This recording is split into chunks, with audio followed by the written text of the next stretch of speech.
Welcome to strong dictation. Dictation 5 second बाद शुरू होगा। Ready start. बारामूला में आतंकी हमले में सीआरपीएफ के 2 और जम्मू कश्मीर पुलिस के 1 जवान के बलिदान के साथ ही ऐसे बलिदानियों की संख्या और बढ़ गई। यह अच्छा हुआ कि इस हमले में शामिल आतंकियों को आनन फानन ढेर कर दिया गया, लेकिन इस पर तो विचार किया ही जाना चाहिए कि सुरक्षा बलों पर आतंकी हमलों का सिलसिला कैसे थमे। यह ठीक नहीं कि हमारे जवान आतंकी हमलों का निशाना बनते रहें और अपने प्राणों का उत्सर्ग करते रहें। आवश्यक केवल यह नहीं है कि कश्मीर में सक्रिय आतंकियों के दुस्साहस का दमन प्राथमिकता के आधार पर किया जाए, बल्कि यह भी है कि पाकिस्तान को कश्मीर में आतंक फैलाने और दखल देने से रोका जाए। वैसे हालात किसी कीमत पर नहीं पैदा होने देने चाहिए जो 1 साल पहले थे। जम्मू कश्मीर से अनुच्छेद 370 और धारा 35A हटाए जाने के बाद घाटी के हालात सुधरे हैं, तो इसका एक बड़ा कारण यही है कि वहां आतंकियों, अलगाववादियों और उनके समर्थकों के साथ साथ पाकिस्तान परस्त तत्वों पर कसकर लगाम लगाई है।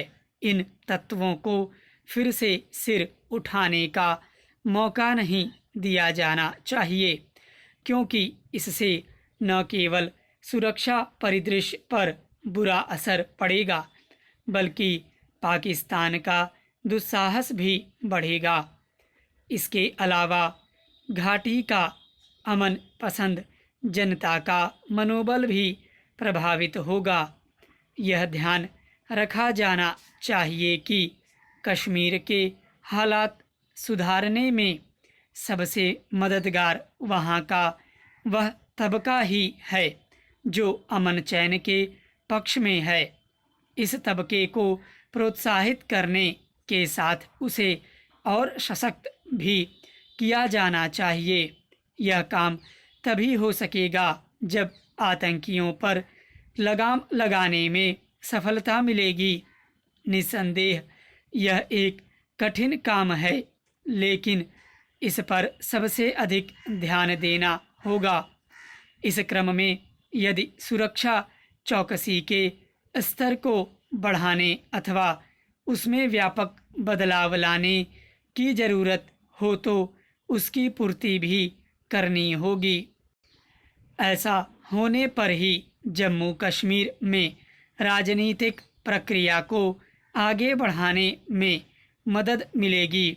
इसमें संदेह नहीं कि जम्मू कश्मीर से अनुच्छेद 370 हटाने के बाद दुनिया भर में शोर मचाने के बावजूद पाकिस्तान की कहीं कोई सुनवाई नहीं हो रही है, लेकिन इसका खतरा तो है ही कि वह कुंठा का शिकार होकर कश्मीर में आतंकियों की खेप भेजने में न जुट जाए। वैसे भी वह चैन से नहीं बैठा है। उसकी सेना की ओर से संघर्ष विराम का रह रहकर होने वाला उल्लंघन यही बताता है कि वह आतंकियों की घुसपैठ कराने की फिराक में रहता है। इससे संतुष्ट नहीं हुआ जा सकता कि संघर्ष विराम उल्लंघन का मुंहतोड़ जवाब दिया जाता है, क्योंकि यह तो एक तथ्य है कि वह अपनी हरकतों से बाज नहीं आ रहा है। स्टॉप।